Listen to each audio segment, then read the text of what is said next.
Jadi ini kesadaran setelah puncak hura-hura, puncak senang-senang, puncak kemabukan, sekarang kembali lagi ke Allah. Kesadaran bahwa semuanya nanti akan berakhir pada Allah saja. Nah, itu fase pertobatan seorang Abu Nuwas. Kalau ini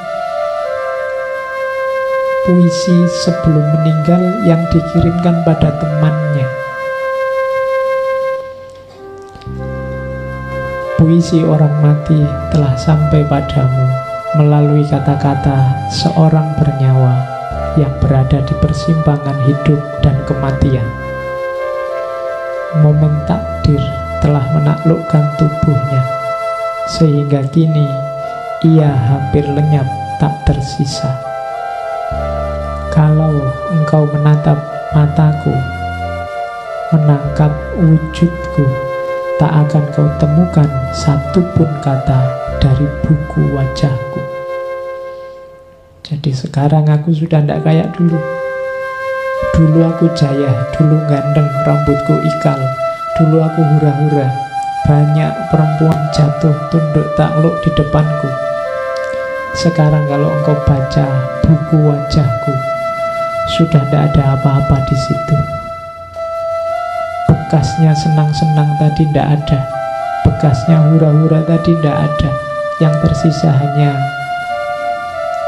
penyesalan, pertobatan. Semuanya sudah lenyap, tak tersisa. Dari situ nanti setelah ini beliau meninggal. Ada cerita saat salah seorang sahabat beliau setelah Abu Nuwas meninggal mimpi ketemu Abu Nuwas. Abu Nuwas, kamu kan dosamu banyak meskipun tobat, nasibmu gimana sekarang? Ada cerita begitu. Terus Abu bilang, alhamdulillah aku sempat tobat. Jadi Allah mengampuniku karena syair-syair yang kutulis, syair yang saya baca di depan tadi, termasuk ilahilah. Syair-syair ini aku simpan di bawah bantalku. Terus dicek di bawah bantalnya, dan dari situ terus syair-syairnya, syair pertobatannya menyebar. Jadi awalnya memang itu asli munajat untuk dirinya sendiri, tapi kemudian dikenal orang banyak karena memang kalimat-kalimatnya menyentuh. Sejak muda memang pinter bikin kalimat. Jadi itu kisah Abu Nuwas. Ada banyak pelajaran. Yang pertama, akhirnya ternyata ke situ, dan kita tidak harus ikut persis jalan yang sama kayak Abu Nuwas. Kalau memang merasa banyak dosa, jangan nunggu besok. Besok saja Pak saya tobatnya, kan harus hura-hura dulu? Tidak harus. Kan harus mabuk-mabuk dulu ya enggak? Pacar-pacaran dulu lah Pak ya enggak? Jadi tidak harus kita menyesal sebagaimana Abu Nuwas. Abu Nuwas mengalami experience, kalau bahasanya Konfusius, pengalaman pahit dulu baru tobat. Kita tidak harus begitu, karena untuk mengambil hikmah kebijaksanaan dari pengalaman orang lain itu tidak harus difotokopi. Ada kalanya kita tiru yang baik-baik saja. Jadi pelajarannya ternyata pertobatan. Jadi kita manusia wajar punya salah, tapi tidak wajar kalau tidak merasa salah, tidak ngaku salah, apalagi tidak mau tobat. Nah, itu pelajarannya di situ. Oke. Sisanya kita akan ngambil beberapa hikmah. Ada puisinya banyak, diwan Abu Nuwas itu lumayan. Saya potong kecil-kecil dalam bentuk hikmah. Ini puisi-puisi setelah tobat ya, jangan puisi-puisi yang di depan tadi. Saya potong-potong. Itu kalimatnya bagus. Begitu engkau cinta pada dunia, maka hanya kepahitan hidup yang akan kau rasa. Tidakkah engkau tahu hakikat dunia yang awalnya bening dan akhirnya asin? Itu Abu Nuwas mengingatkan kita bahwa dunia yang kita cintai ini punya hakikat positif di awal, tapi lama-lama dia akan jadi negatif. Ini hakikatnya dunia, sudah. Manusia awalnya muda, kuat, jago, tapi lama-lama dia akan menyusut, menurun, jadi tua, jadi lemah. Makan enak, seenak apapun makanan, awalnya enak, tapi coba kamu tambah dari 1 piring jadi 2 piring, enaknya tinggal setengah. Kamu tambah lagi jadi 3 piring, enaknya tinggal 1/4. Kamu tambah lagi sampai piring kelima kamu akan muntah. Yang enak tadi jadi tidak enak. Itu hakikatnya dunia. Pacar cantik, apalagi? Iya cantik, sekarang umur berapa? 10 tahun lagi, 20 tahun lagi, 30 tahun lagi, sudah setara kita selevel. Sama. Jadi kalau kamu nembak terus jawabannya tunggu ya 30 tahun lagi, oh itu sudah berubah banyak pasti sudah. Oh manusia, dunia levelnya menurun. Jadi awalnya bening, akhirnya asin. Maka kalau kita jatuh cinta pada dunia, siap-siap sakit dan kecewa. Karena dunia itu dahsyat nikmat di awal dok. Lama-lama kualitas kuantitasnya menurun. Jadi jangan jatuh cinta pada dunia, rugi, eman-eman. Jadi jatuh cintalah pada yang lebih hakiki. Saya lupa pernah baca di mana, kalau akhirat itu kebalikannya dunia. Akhirat itu tambah lama, tambah meningkat, tambah berkualitas.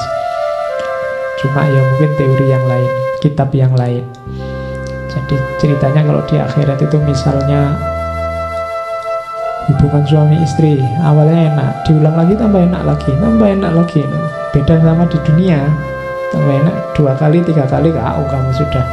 Ya kalau di akhirat itu ada yang kitab yang cerita begitu. Sebenarnya itu metafor untuk menunjukkan kalau bedanya dunia sama akhirat. Maka yang kita cintai harusnya yang lebih hakiki, ketuhanan dan akhirat, bukan yang dunia.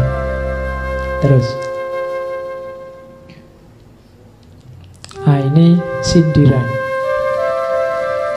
Wahai orang-orang yang peduli pada agama, ketahuilah bahwa kebebasan dan pemaksaan itu tidak ada.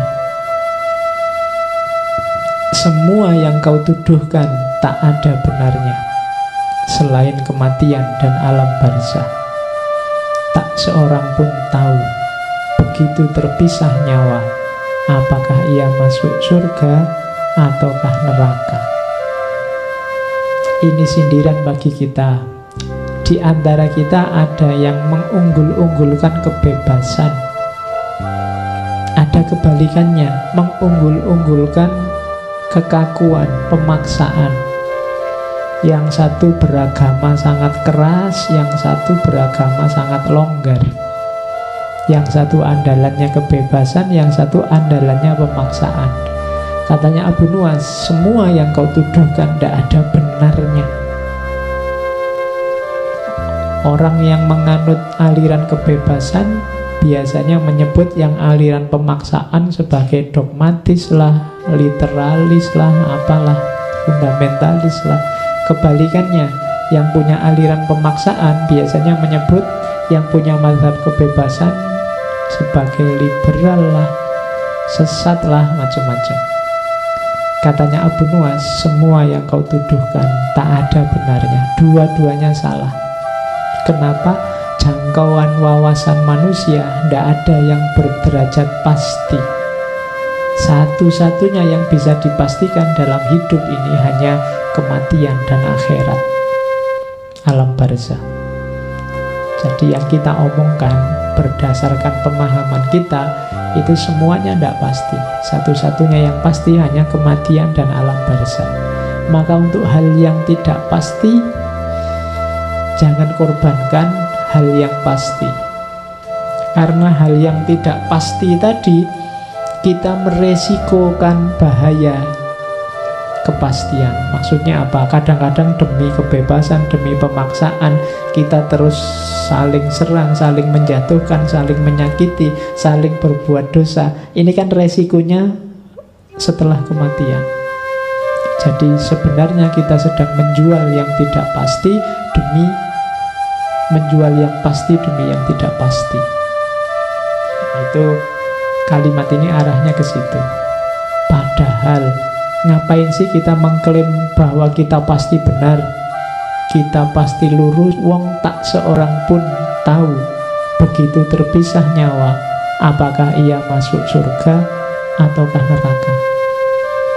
Siapa berani angkat tangan menjamin saya pasti surga, Pak?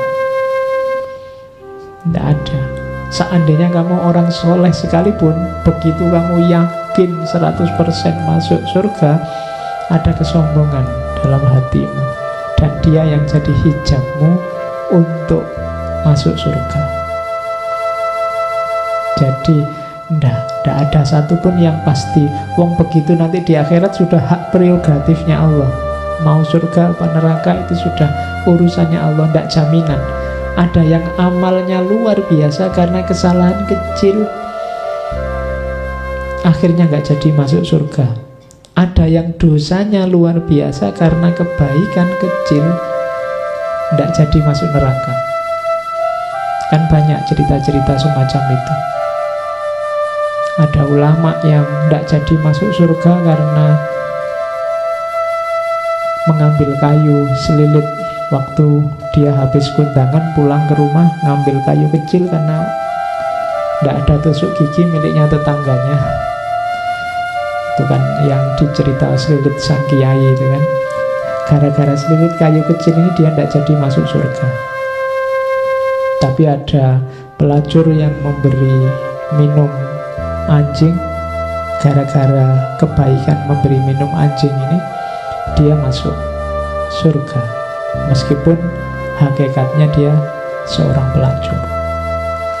Dalam tumpukan dosa, kebaikan kecil bisa membawa ke surga. Dalam tumpukan pahala, kesalahan kecil bisa menyeretmu ke neraka. Maka tidak ada yang pasti. Jangan menyombongkan diri. Tak seorang pun begitu terpisah nyawa bisa memastikan apakah ia masuk surga ataukah neraka. Maka jangan merasa aman, jangan merasa sudah selamat. Oke, itu kalimat selanjutnya. Terus, kulihat setiap yang hidup itu fana, putra si fana, dengan nasab mulia yang bersambung kepada yang juga fana. Apa yang kita banggakan dalam hidup ini semuanya fana. Bahkan dirimu sendiri itu fana. Fana itu berarti pada akhirnya akan lenyap.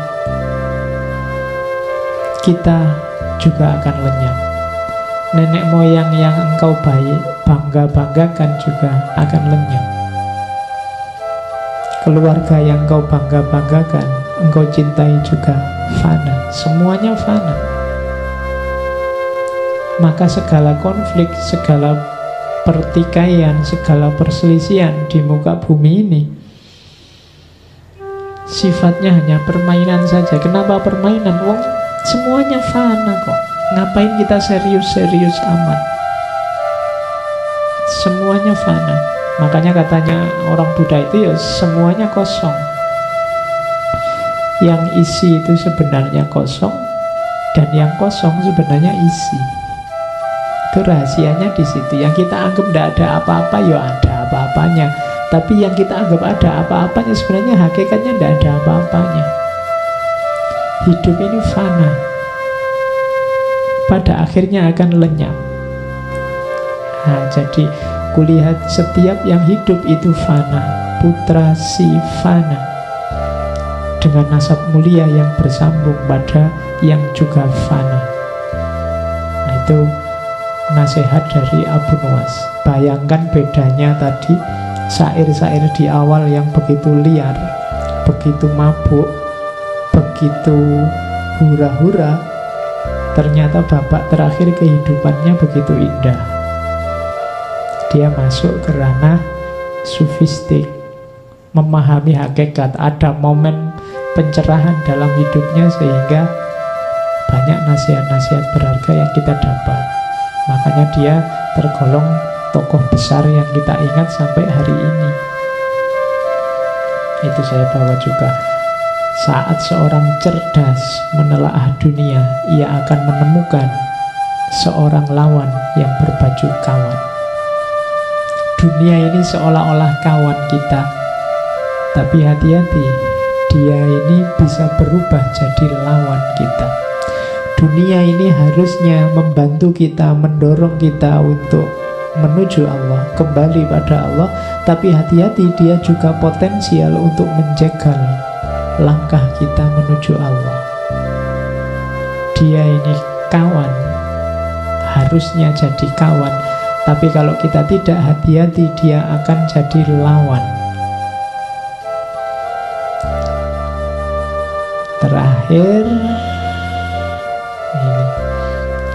ini kalimat-kalimat terakhir juga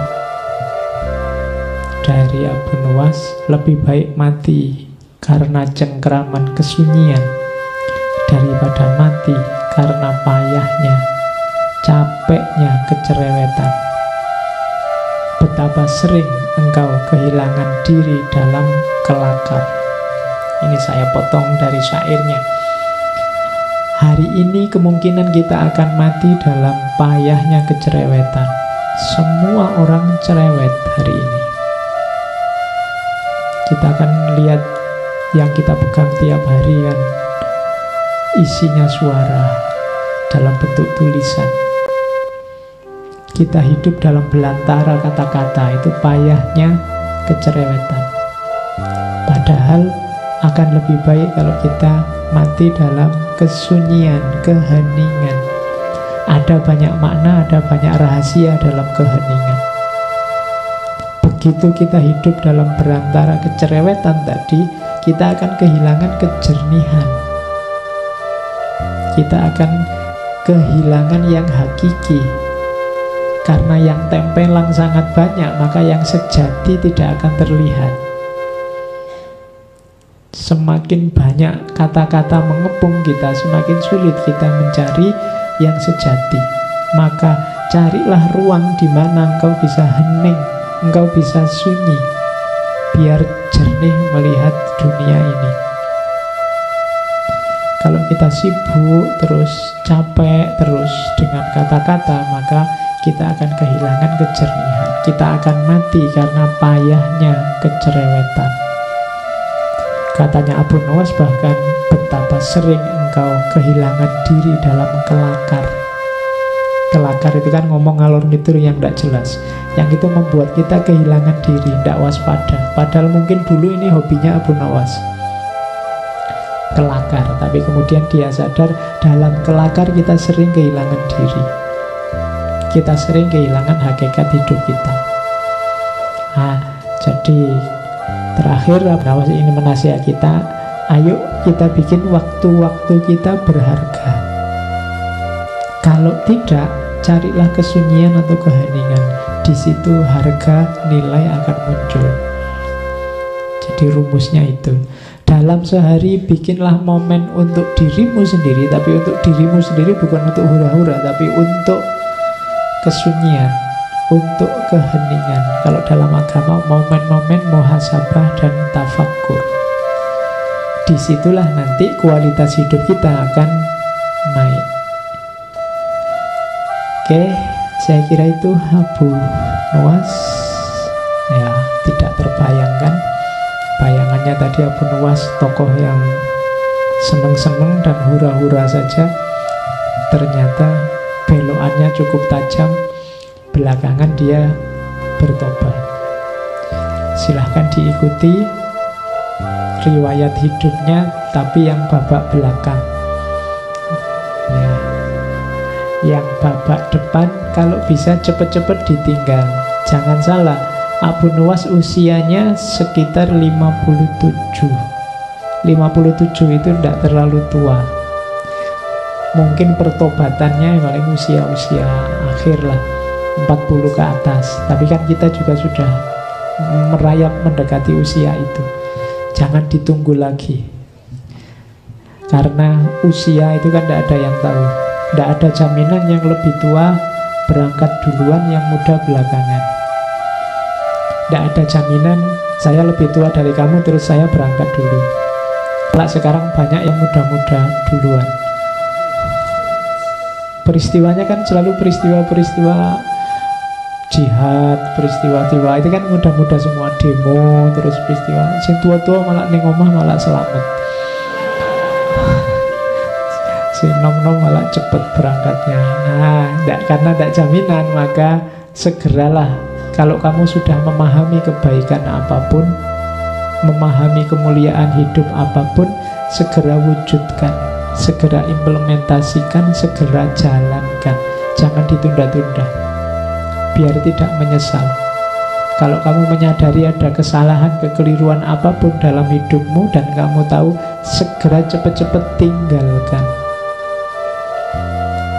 Karena tidak ada jaminan kapan kita berangkat dan berapa lama kita masih bisa tinggal.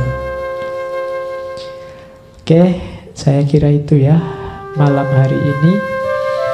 Bulan depan kita ganti tema. Sayangnya Rabu depan kita kosong dulu. Kebetulan saya ada acara yang sama sekali tidak bisa saya tinggal.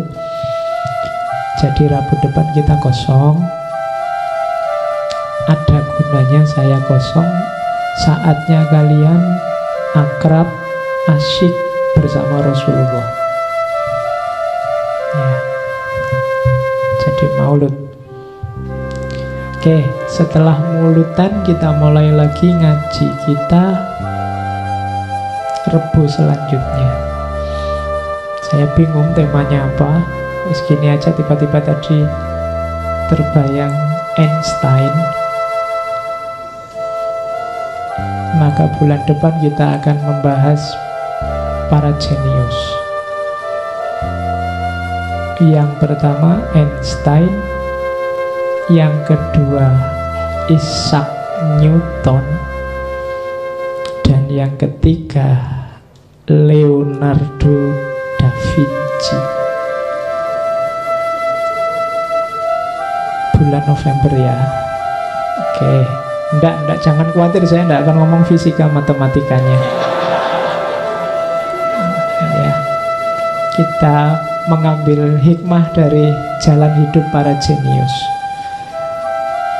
Oke, sebagaimana kita mengambil hikmah dari Abu Nuwas, karena selalu ada hikmah yang kita ambil bahkan dari momen-momen yang kontroversial seperti ceritanya Abu Nuwas tadi. Oke, saya kira itu. Insya Allah bulan depan, 2 minggu yang akan datang, kita mulai untuk sesi bulan November. Kurang lebihnya mohon maaf. Wallahul muwafiq, wallahu a'lam bissawab. Wassalamualaikum warahmatullahi wabarakatuh.